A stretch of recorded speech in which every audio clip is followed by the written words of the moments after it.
Bashkia e Vlorës reagon për ngjarjen e kësaj të hënie gjatë aksionit për hapësirat publike.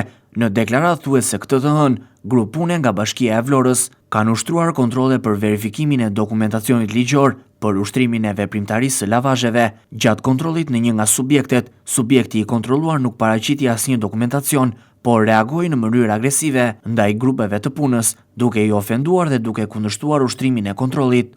Situata përshkallëzoi dhe mëtej, pasi subjekti përfshiu edhe persona të tjerë të cilët u paraqitën në vendngjarje, duke krijuar tension dhe përplasje fizike me grupet e kontrollit. Në vendngjarje ndodhej edhe policia e shtetit, e cila ndërhyri për normalizimin e situatës dhe parandalimin e përshkallëzimit të mëtejshëm të konfliktit. Gjatë incidentit, u godit dhe një punonjës i policisë, i cili ndodhet aktualisht në gjendje të mirë shëndetësore.